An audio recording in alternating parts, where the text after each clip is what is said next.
중심으로 뜨거운 사랑의 동력자라는 제목으로 같이 하나님의 말씀의 은혜를 나누고자 합니다. 오늘 이 시간에 함께하고 계시는 여러분들께 예수 그리스도의 한량없는 은총, 위로, 치유, 회복, 역사하심이 함께하시기를 축원합니다. 간혹 보면은 우리가 공연히 그냥 마음이 기쁘고 설레고 그런 사람들이 있죠. 함께 있다가 저 멀리 이사를 가신 어떤 권사님 연세가 한 70쯤 됐는데 저한테 한 번씩 저한테 전화를 하셔서 하게 되면은 그 목소리가 꼭 소녀 같아요. 목사님 보고 싶었어요. 그런데 저 마음이 너무 행복합니다. 저도 권사님들 보고 싶고 자주 못 봐서 그렇죠. 성도라면은 하나님께서 우리를 얼마나 사랑하셨는가, 예수님을 통하여서 우리에게 허락하신 그 큰 은혜가 얼마나 큰가, 이것을 가슴 속에 담고 그렇게 살아가는 이런 한 가족들이기 때문에 우리가 그 큰 사랑을 받아서 마음속에 담고 그렇게 살다 보면은 좀 잘 안 보이면은 궁금하고 뭐 때문에 그런가 싶어서 전화도 해보고 싶고 또 만나면은 또 그렇게 좋고 이렇게 되는 것이 아마 지극히 당연한 일일 것입니다. 오늘 말씀을 보면 바울 사도와 에바브로디도 그리고 에바브로디로라는 사람을 보낸 빌립보 교회의 성도들과의 관계에 주님께서 우리에게 허락하신 놀라운 은혜를 안고 살아가는 사람들이 어떻게 살아가고 있는가 하는 것을 잘 보여주고 있습니다.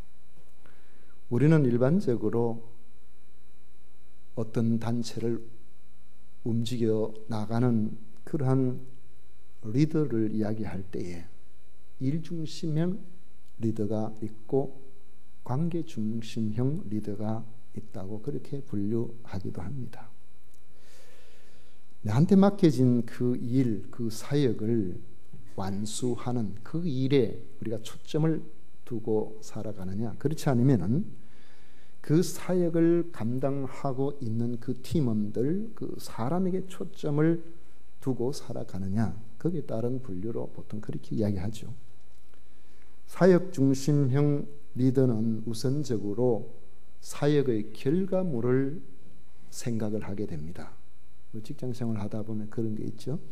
어떤 결과물을 내야 되는데 그렇게 하지 아니하면은 내가 굉장히 어려워지는 상황이 놓여질 수 있습니다. 그래서 어떻게 하면은 어떤 사람이 그 일을 잘 감당할까, 어떤 사람은 잘 못할까, 이거 아주 가차없이 그런 부분으로 실적 중심의 우리의 삶을 살게 되면은 그런 경우에는 어떨 때는 아주 단호한 그런 면을 우리가 보여줄 수밖에 없는 그런 상황도 있죠.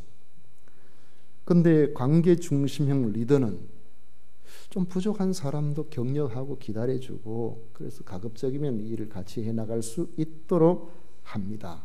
그렇게 하려고 애를 많이 씁니다.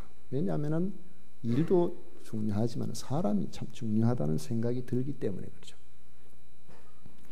그런데 그 일의 열매로 본다고 하면은 단기적인 그런 면에서 볼 때는 이 사역 중심형 일이 그러한 리더가 더 좋은 결과를 나타내는 경우가 많습니다. 그러나 장기적으로 본다고 하면은 많은 경우에 관계 중심형 사람들이 그 사역의 결과에 있어서 좋은 열매를 거두는 경우가 많다고 합니다. 우리가 예를 들어 그런 경우가 있죠. 좋은 직장, 어떤 직장이 좋은 직장일까요? 월급 많이 주는 직장, 그 실적을 담당하면은 잘 감당하면 월급을 많이 주지만은 그렇지 않으면 그 다음에 바로 잘라버리는 그런 직장이 좋은 직장일까요? 어떤 직장에는 여성들이 결혼하고도 안심하고 그곳에서 다닐 수 있도록 충분히 육아 휴직을 주고 아이가 어릴 때는 회사 내에 아이를 맡길 수 있는 그런 시설도 만들어 놓고 최상의 환경으로 그렇게 그곳에서 일할 수 있도록 배려하는 그런 직장이 있다는 이야기를 우리가 듣죠. 만약에 아이를 어디에 맡길까? 이 아이를 어떻게 해야 될까? 이 아픈 아이는 또 어떻게 해야 되나? 그런 아이를 집에 두고 직장 생활을 하는 여성이라면은 마음이 불안해서 아마 자기 일에 집중하지 못할 겁니다. 그런데 직장 안에 정말 좋은 시설로 모든 환경이 갖춰져 있어서 급할 때는 가서 들여다볼 수 있도록 하면은 안심하고 일할 수 있을 거예요. 그래서 그 직장에서 나가기 싫어가지고 그 직장에서 계속 있고 싶은 이런 사람들로 채워져 있는 그런 직장이라면은 아마 그런 직장이 장기적으로 볼 때는 훨씬 더 전망이 있는 곳이라는 생각을 해봅니다. 바울 사도에 대해서 우리가 생각해 보면은 초기에 젊었을 때의 바울의 모습은 사역 중심형의 사람이라는 그런 생각을 하게 됩니다. 만약에 하나님께서 맡겨주신 일이지만은 그 일을 잘 감당할 수 없을 것이라고 생각하는 사람이라면은 가차없이 잘라버리고 가차없이 그들과는 관계를 단절해 버릴 수 있는, 어찌 보면은 결단력이 있고 어찌 보면은 야박해 보이는 그런 면을 보이죠. 복음을 전하기 위해서 안수를 받고 제1차 전도 여행을 저 키프로스 공하고 구브로로 갔습니다. 그때에 바울이 바나바와 함께 가면서 마가 요한을 데리고 왔습니다. 마가 요한은 아주 부유하게 살았던 그런 사람인데 선교의 일에 꿈처럼 동참해서 결과가 보니까 꿈과 같지를 않았어요. 너무 힘들고 어려웠습니다. 그래가지고 그 선교 사역에 마가 요한이 많은 걸림돌 역할을 했습니다. 육지로 도착하자마자 도망가 버렸어요. 그리고 세월이 좀 흘러서 2차 전도 여행을 떠나게 됐는데 그때 마가 요한이 정신을 차리고 내가 잘못했구나. 다음 할 때는 내가 다시 가서 제대로 하겠습니다. 이런 생각을 가졌던가 봅니다. 그래서 바나바라는 사람이 이 마가를 함께 데리고 2차 전도 여행에도 같이 가도록 하십시다. 그러니까 바울이 지난번에 우리가 선교할 때에 그때에 그가 어떤 사람이었는지 우리가 잘 알지 않느냐고. 그러니까 요번에 갈 때 데려가면 안 된다고. 요번에 데려갈 때는 그 사람을 내려놓고 그렇게 가야 되지 같이 가는 것은 용납할 수가 없다고. 바나바와 바울이 서로 간의 의견이 평평하게 갈라졌습니다. 그런데 끝까지 거기에서 양보하지 않고 성경은 그들이 다투었다라고 했습니다. 그래가지고 결국에 이 마가 요한을 이 바울이 데리고 가지를 않았습니다. 따로따로 가버렸어요. 우리가 사역을 하면서 때로는 이런 단호함도 필요합니다. 그런 이 단호함이 어떤 경우에 필요할까요? 선주가 아주 마음이 좋은 사람이라서 한번 사람을 보면 어지간하면 그런 사람과 계속해서 함께 한다고 그렇게 생각을 해도 잘못된 선장, 게으른 선장, 사리 판단을 제대로 못하는 이런 선장을 즉시 자르지 못하면은 그 배에 타고 있는 수많은 사람들의 생명을 위태롭게 할 수 있습니다. 그래서 사람이 그냥 좋아서만 되는 일은 물론 아니죠.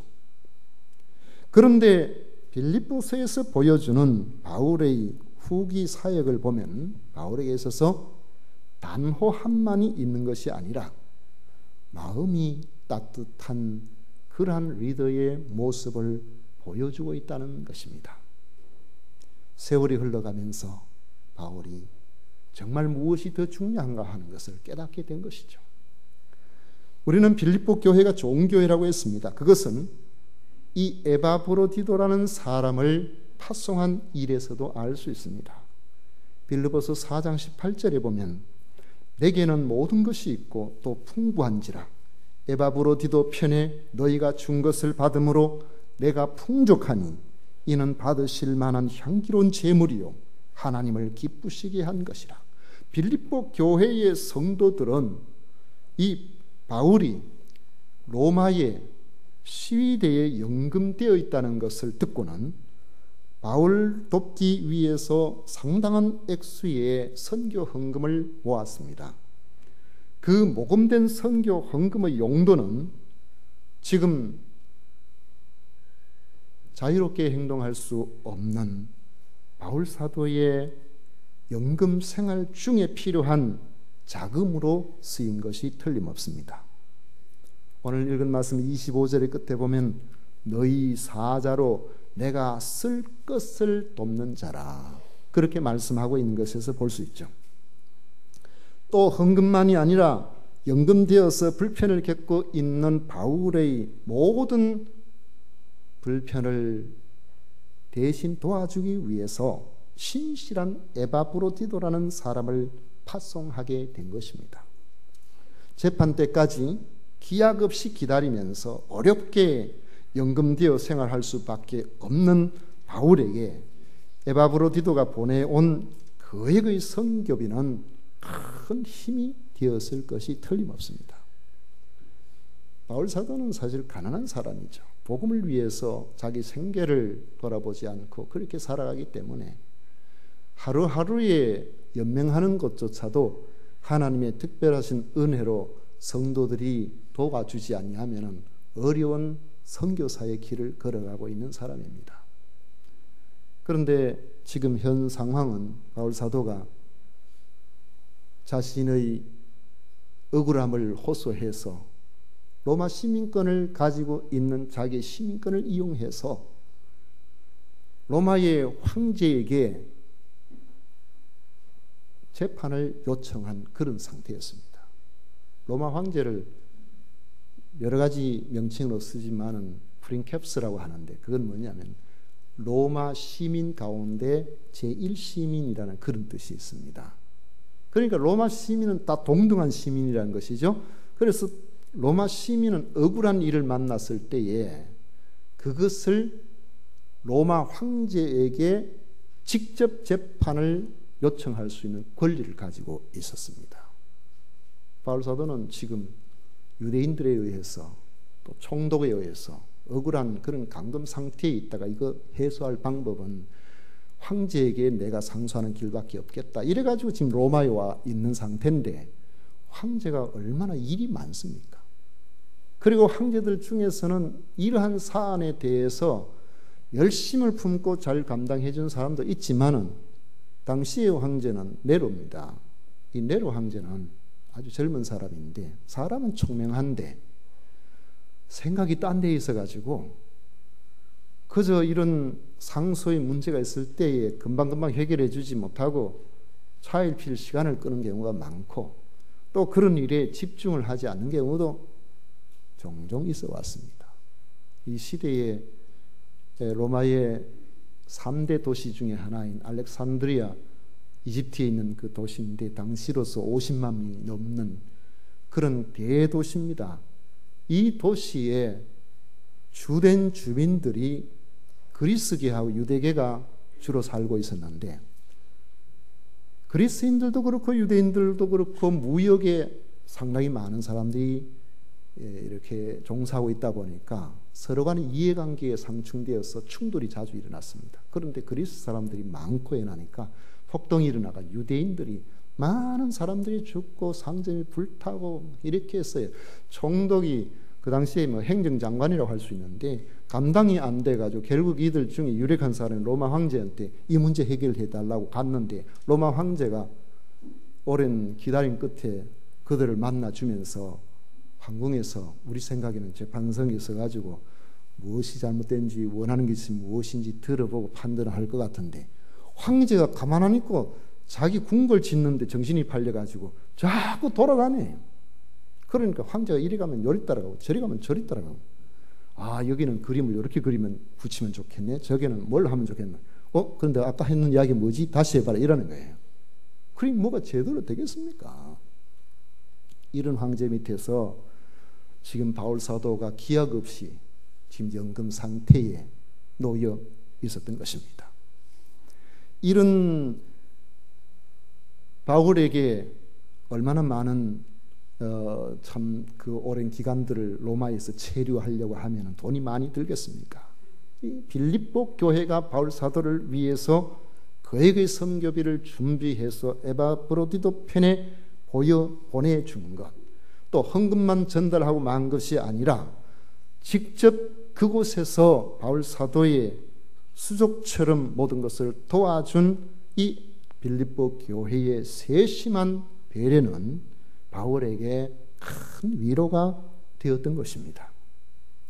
에바브로디는 바울에게 정말 큰 도움이 되는 사람이었죠. 25절 하반절에 보면 그는 나의 형제요 함께 수고하고 함께 군사된 자요 너희 사자로 내가 쓸 것을 돕는 자라고 했습니다.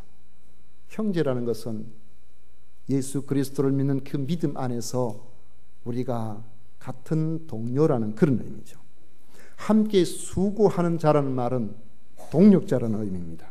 함께 군사된 자라는 말은 복음을 위해서 대적자들과 목숨을 걸고 같이 싸우는 영적 전우라는 말입니다.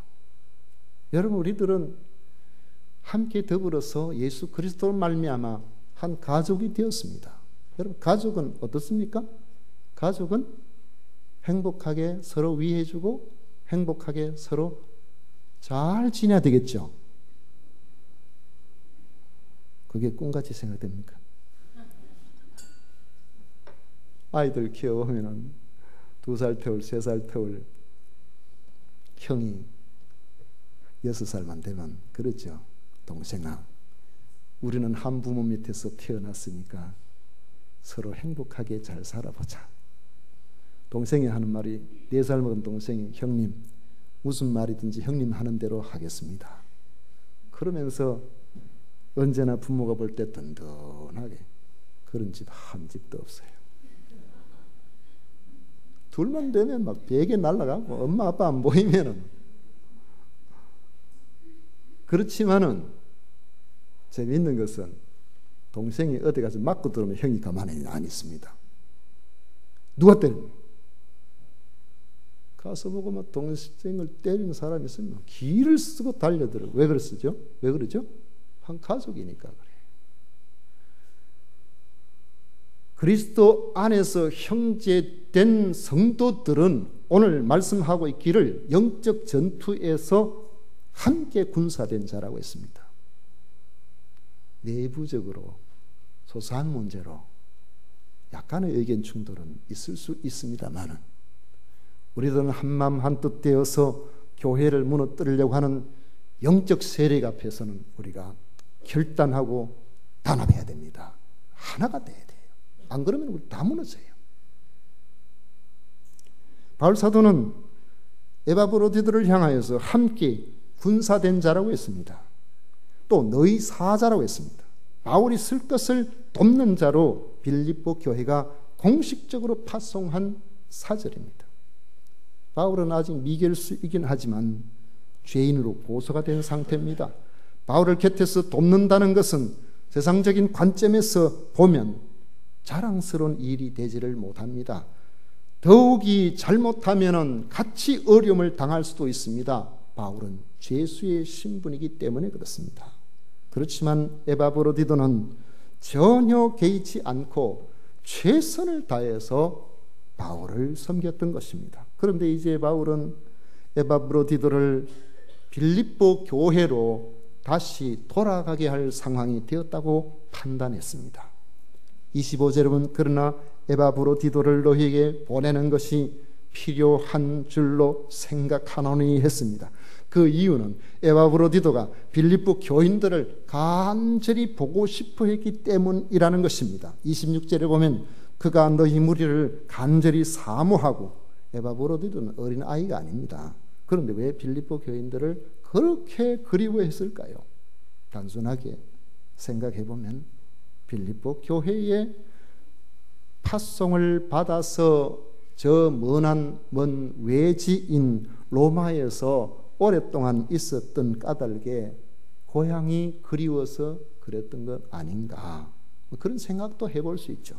그렇지만은 이런 향수병 이상의 무엇인가가 있었음이 틀림없습니다.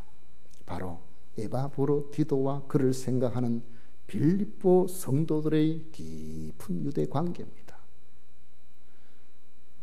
아침에 출근하는 남편이 집에 자기 아내에게 하루에 문자 12번 더 보내고 궁금해서 조퇴해가지고 집에 가면 그 좀 이상한 사람이에요. 그러면은 남편 때문에 아내 못 삽니다. 어디 있는데? 오늘 뭐 먹었는데? 지금 뭐 하는데? 그 전에 어떤 그런 분이 있다 그랬어요. 그 부인이 막 미치려고 하더라고. 늘 감시당하는 것 같아가지고. 사랑으로 그렇게 하는 것처럼 보일 수 있지만 본인은 감시당한다는 이런 느낌이 좀 드는 것 같아요. 저는 어지간하면 가만히 놔둡니다. 집사람 어디서 뭘 하는지. 사랑이시건가요? 그런데 세미나나 이런 일로 한 3일이나 4일쯤 집을 비우게 되면은 많이 궁금해요. 잘 있는가? 어떠하신가? 그런 마음이 들죠. 성도는 뭐 잘 모르는데 우리가 뭐 일주일마다 한 번씩 정해진 기간에 만나니까 잘 계셔서 그래가지고 이 주일날 서로 만나 잘 계셨겠지 이렇게 해서 뭐 그냥 또 반갑게. 이거 왜 그러냐면 아침에 출근한 사람이 저녁에 퇴근할 때 당연히 올 사람이 왔다 생각하니까 많이 안 반가운 것처럼 보이는 것이지 못 올지도 모른다고 생각했는 사람이 온다고 해보세요. 얼마나 반갑겠어요? 저도 그런 생각해 봅니다. 여러분들은 한 주 지나고 한 주 동안에 처음 저를 보면 별로 안 반갑죠? 괜찮습니다. 안 반가워도. 한 달쯤 지났는데도 한 달 만에 봤는데도 안 반갑다. 이러면 문제가 심각해져요. 우리 반가워야 됩니다. 성도 간에도 마찬가지예요. 안 보이던 사람이 보이면 반가워야 되고 늘 보여야 될 사람이 안 보이면 뭐 때문에 그런가 해서 마음속에 궁금해야 된다고요. 제 시간에 와야 될 사람이 오지 않으면 7시만 되면 딱 퇴근하는 남편 같으면 올 사람이 없구나 이런 생각하지만 7시 대가 연락도 없이 안 왔어요. 10시 대도 안 왔어요. 11시 대도 안 왔어요. 전화했는데 전화도 안 받아요. 여러분 그때부터 어떻게 되죠? 안절부절 못하잖아요. 서로 간에 깊은 보이지 않는 사랑이 그 속에 끈끈하게 있으니까 그런 겁니다. 연락해도 연락도 안 되는데 때가 되면 오겠지 뭐. 이러고는 그냥 차버린다. 그 좀 문제 있는 가정이라고 그렇게 볼 수가 있겠죠. 오늘 여기 에바브로디도가 빌립보 교인들을 생각하는 그 마음은 오늘 여기 말씀에서 보여주고 있는 것은 사모라고 했어요. 간절히 사모하고 26절 말씀은 그가 너희 무리를 간절히 사모하고 자기가 병든 것을 너희가 들은 줄을 알고 심히 근심한지라 그랬는데 바울 사도가 이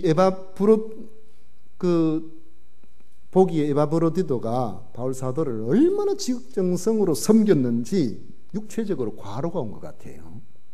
그래 그것 때문에 병이 들은 것 같은데 병세가 심각해서 거의 생명이 위태로운 상황까지 온 겁니다. 누가 보더라도 못 살 수도 있겠다 이런 상황이 된 거죠. 그가 병들어 죽게 되었으나 27절에 보면은 생명이 완전히 까딱까딱하는 그런 상태까지 갔다는 것입니다.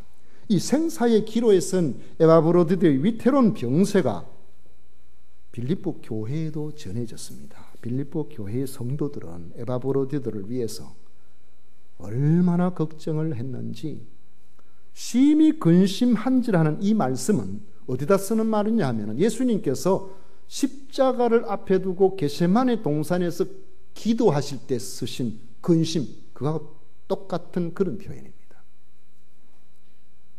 고뇌와 슬픔으로 가득 우리 형제 에바브로디도가 죽게 됐다니 그러면 안 되는데 이를 어쩌냐.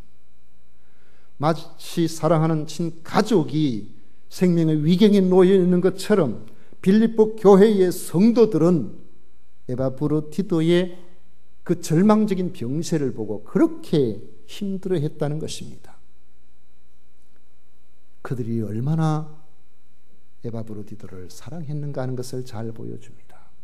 아마도 그들은 날마다 날 때마다 철야하며 그의 건강의 회복을 위해서 기도했을 것입니다.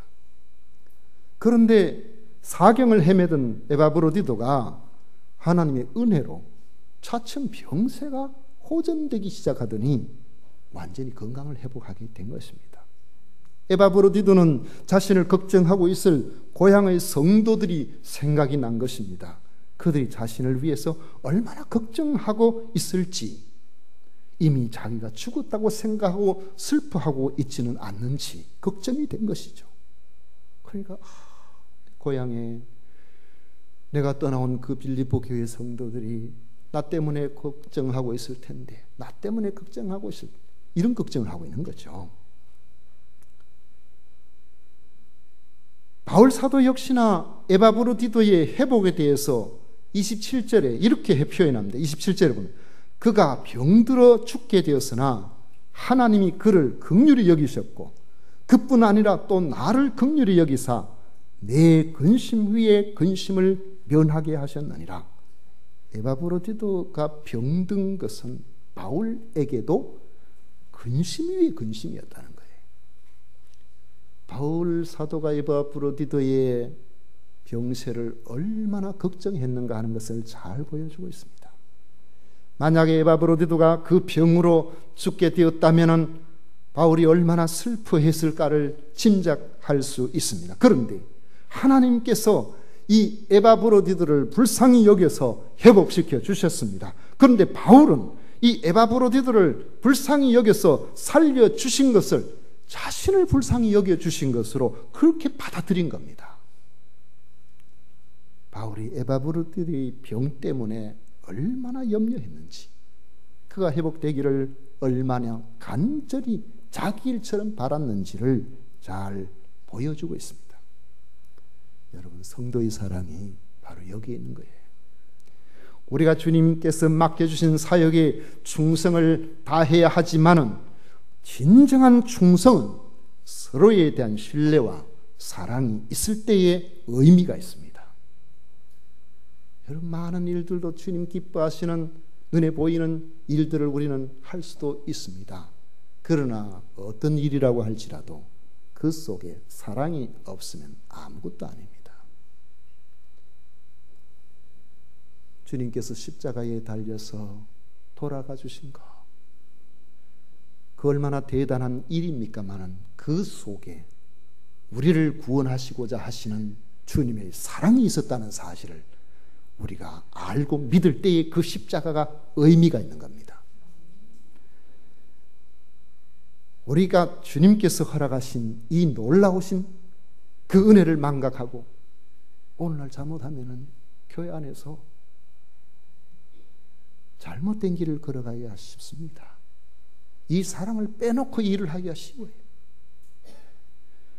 고린도전서 13장 1절에서 3절에 보면 내가 사람의 방언과 천사의 말을 할지라도 사랑이 없으면 소리나는 구리와 울리는 괭가리가 되고, 내가 예언하는 능력이 있어 모든 비밀과 모든 지식을 알고 또 산을 옮길 만한 모든 믿음이 있을지라도 사랑이 없으면 내가 아무것도 아니요 내가 내게 있는 모든 것으로 구제하고 또 내 몸을 불사르게 내줄지라도 사랑이 없으면 내게 아무 유익이 없느니라.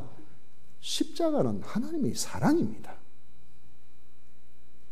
오늘 우리들이 성도로서 하나님 앞에 살아가는 것은 하나님의 그 큰 사랑에 대한 놀라우신 은혜 때문이죠.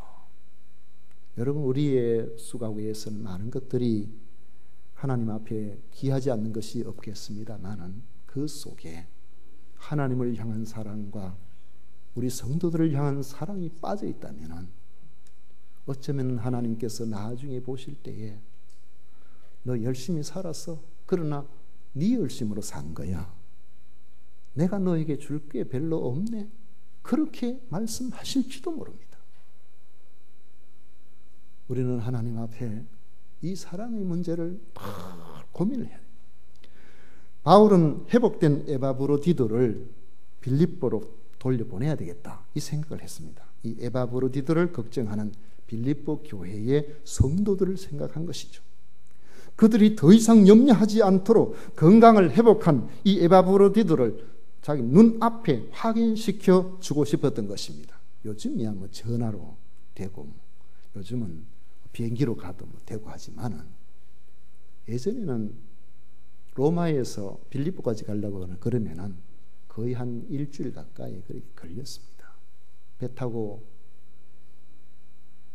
건너가서 다시 그 육로로 파란 산맥을 넘어서 그렇게 가야 됩니다. 28절에 보면 그러므로 내가 더욱 급히 그를 보낸 것은 너희로 그를 다시 보고 기뻐하게 하며 내 근심도 덜게 함이니라. 빌립보 교인들은 에바브로디도가 생사의 기로에 선 중병이 걸렸다는 소문을 지금 들었죠. 만약에 로마에서 또 누가 와서 소식을 전한다면 그들이 생각한 것은 어떤 소식이겠습니까? 안타깝게도 애석하게도 에바브로디도가 잘못되었다, 이 소식을 전할 가능성이 높다. 그렇게 생각 안 하겠어요? 우리 자식을 군대에 보냈을 때 옛날에는 말이죠, 부대에서 내 아들이 온 게 아니고 다른 사람이 오면 걱정해야 돼요. 뭐 이상한 통지서 하나 줄까 싶어서. 그런데 내 아들이 오면 그건 휴가입니다. 얼마나 큰 기쁨이겠어요. 바울 사도는 빌립보 교회의 성도들이 걱정하지 않도록 에바브로디도를 그 빌립보로 보내줘야 되겠다, 이런 생각을 하게 된 것입니다. 그것은 생사를 걱정하던 에바브로디도가 건강한 모습으로 그들 앞에 나타나게 될 때에 걱정하던 빌립보의 성도들이 에바브로디도를 보고서 기뻐하는 그 모습, 그가 없어서 자신이 직접 밥을 해야 되고 빨래를 해야 되고 불편한 몸을 이끌고 힘들게 살아야 되는 이런 상황이 자신에게 있을지도 모르지만, 빌립보 교회의 성도들이 기뻐할 수 있다면 내가 이 아들을 그들에게 다시 보내줘야 되겠다, 이런 생각을 한 거예요. 여러분, 성도는 정말 진정한 면에서 한 가족으로 우리가 산다고 하면은 내 성도가 힘이 들면 나도 힘이 드는 거예요. 여러분, 가족들 그렇잖아요. 누구 한 사람 아프면은 그 사람은 아픕니까? 가족들 전체가 문제가 다 되죠. 아기가 아파서 밤새 잠을 자지 못하고 뒤척거리고 늘 이렇게 하면은 그를 돌보는 사람도 같이 몸살합니다. 한 가족이니까 그런 거예요. 안타까워서 견디지를 못해요. 내가 차라리 대신 아팠으면 좋겠다. 가족은 그런 거예요. 성도에게 기쁜 일이 있으면은 같이 기뻐하고 같이 위로를 받는 법입니다. 여러분, 각자가 하나님의 크신 은혜로 건강하시면 좋겠습니다. 여러분의 건강한 모습이 우리의 기쁨입니다. 여러분들이 하시는 일들의 형통함이 우리들의 기쁨입니다. 그것이 우리의 위로입니다. 여러분의 건강과 형통이 우리 모두의 위로와 기쁨이 되시기를 바랍니다. 특히 이 바울은 빌립보 교회들에게 당부합니다. 에바브로디도가 그동안 로마에서 자기 자신을 위해서 잘 도와주었으니까 아파서 오히려 집만 대다 왔지 이래 생각하지 말고 그를 칭찬해주고 귀하게 여기라는 것이죠. 29절은 이러므로 너희가 주 안에서 모든 기쁨으로 그를 영접하고 또 이와 같은 자들을 존귀히 여기라 했습니다. 바울은 에바브로디도가 교회가 파송한 사명을 완수하기 위해서 죽을 병에 걸릴 정도로 충성을 다했기 때문에 그것을 상기시키면서 그를 알아주기를 바랐던 것입니다. 30절 말씀에 보면 그가 그리스도의 일을 위하여 죽기에 이르러도 자기 목숨을 돌보지 아니한 것은 나를 섬기는 너희의 일에 부족함을 채우려 함이니라. 자신의 몸이 극 극도로 좋지 않은 상태에 있었지만은 필사적으로 자신을 돌아보지 아니하고 바울 사도를 섬기려고 한 것은 자신이 바로 빌립보 교회의 성도의 대표로서 파송된 그 사명을 완수하려고 했기 때문이라고 그렇게 말하고 있는 겁니다. 이건 뭘 의미합니까? 바로 빌립보 교회의 성도들의 그 사랑에 대해서 인정하고 감사하고 있는 거예요. 에바브로디도의 충성은 바로 빌립보 교회의 사랑이다. 여러분, 이처럼 에바브로디도의 충성과 그리고 빌립보 교회 성도들의 마음 그리고 그들의 충정을 알아주는 바울 사도 사이에 이런 뜨거운 사랑이 흐르고 있다는 것을 볼 수가 있죠. 우리가 왜 예수님 믿습니까? 구원받으려고요? 언제? 죽고 나면은? 그건 하나님의 뜻이 아니에요. 하나님께서는 구원받은 우리들이 오늘 이 땅에서 하나님의 사랑을 내 사랑으로 알고 그 큰 사랑을 가지고 함께 더불어 행복하며 살아가기를 원하시는 겁니다. 여기서부터 구원받은 사람이 구원이 시작이 되어서 하나님 오라 하실 때 구원이 완성되는 겁니다. 이 땅에서 이 구원을 누리지 못하면은 우리가 받는 구원은 천국은 갈는지 모르지만은 하나님 앞에서 인정받는 행복한 구원은 아닐 수 있습니다. 오늘 여러분 옆에 있는 분들 한번 얼굴을 한번 보세요. 옆에 있어 주셔서 감사합니다 해보세요. 억지로 감사하지 말고 진심으로 감사하세요. 왜냐하면 우리가 건강하지 못하면 옆에 있을 수가 없어요.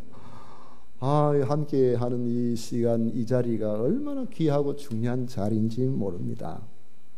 좋은 교회는 바로 이런 뜨거운 사랑의 동력자들이 많이 있는 교회입니다. 나를 보면은 정말 함께한 그것에 대해서 진심으로 감사하고 기뻐하고 좋아해주는 이런 분들이 있을 때에 내가 의미가 있구나 그런 생각이 들지 않아요? 맡겨진 일에 충성을 다하고 수고한 일에는 서로 알아주고 사랑으로 서로 격려하고 알아주는 그런 문화가 흐르는 그런 교회, 좋은 교회죠. 우리도 메마른 사역 중심의 교회가 아니라 하나님의 성령이 충만한 은혜가 충만한 사랑이 충만한 교회가 되기를 원합니다. 성장 그거 억지로 하려고 해서도 안 되고 교회 부흥을 숫자적인 일은 늘어나는 거기에 우리가 마음을 집중해서도 안 됩니다. 왜냐하면 아무리 성장하고 아무리 부흥해도 사랑이 없으면 아무것도 아니에요. 주님께서는 우리에게 한 사람 한 사람을 향한 특별한 은혜로 관심을 가지고 계시는데 우리는 마치 어떤 특정한 목적을 위한 부품처럼 그 속에 하나님께서 허락하신 이 은혜를 망각하고 그렇게 살아서 안 된다는 거죠. 제가 일부 예배 때 그런 소개를 잠깐 한 적이 있습니다만 미국에서 어떤 목회하는 어느 목사님이 저하고 동기라 그러더라고요. 사역을 얼마나 열심히 잘 감당했는지 한 80명 모이는 교회 부임해가지고 열심히 참 교회를 섬겼더니만은 한 5, 6년 사이에 수가 늘어서 한 400명 정도 이렇게 모이는 그런 교회가 됐답니다. 교회가 크게 부흥했죠. 그런데 한 80명 모이는 교회가 400명 되었으니까 얼마나 좋은 일입니까? 얼마나 다들 행복하게 그렇게 신앙생활을 해야 되겠습니까? 그런데 처음 초기에 있던 80명 안에 들어있던 몇몇 사람들이 어느 날 목사님을 찾아왔어요. 주머니에서 권총을 딱 보여주면서 우리 교회에서 빨리 가세요. 안 그러면 쏴 죽여버립니다. 뭐 때문에 그러냐 그러니까 교회가 부흥되니까 우리가 설 자리가 없다는 거예요. 우리가 뭔가 결정하고 우리가 뭔가 하고 우리가 뭘 해야 되는데 여러분 그게 무슨 교회입니까? 그게 무슨 성도입니까? 무엇 때문에 교회를 나옵니까?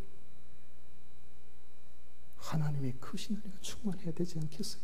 그래 목사님 기가 막혀가지고 그러니까 내가 여기서 인내하면서 이 사탄의 조정을 받는 이들과 싸워서 이겨내야 되지, 이런 마음을 먹다가 자녀들이 아빠, 만약에 어느 누구라도 우리 아빠를 건드렸다면 내가 그 사람들 다 사죽여 버릴 거야, 이런 이야기를 하더래요. 차 이거 큰일 났다, 이거 자칫하다 이 교회도 엉망되고 이거 집안 자녀들까지도 다 망치겠다 싶어서 언론 사임하고 그게 나왔다 그래요. 교회도 그럴 수가 있어요. 오늘 우리는 날마다 우리 자신을 살펴보십시다. 사랑이 없으면 그렇게 대단해 보이던 에베소 교회도 주님께서 말씀하시기를 촛대를 옮겨버리겠다, 그렇게 말씀하셨어요. 의지적으로 우리 사랑하십시다. 함께 더불어서 주님께서 나를 어떻게 사랑하셨는가를 생각하며 바울 사도가 에바브로디도를 사랑하고 빌립보 교회를 사랑하고 빌립보 교회 성도들이 바울을 사랑하고 이 에바브로디도를 사랑한 것처럼 에바브로디도가 바울을 사랑하고 빌립보 교회를 사랑한 것처럼 사랑이 없으면 아무것도 아니라는 것을 알고 이 사랑으로 서로 함께 하나님이 기뻐하시는 행복한 신앙생활을 우리 해나가십시다. 이런 은혜가 우리 교회에 충만해서 이런 은혜로 아름다운 이런 세금산 교회를 이루어 나가는 우리 모든 성도님들이 되시기를 축원합니다. 기도하겠습니다.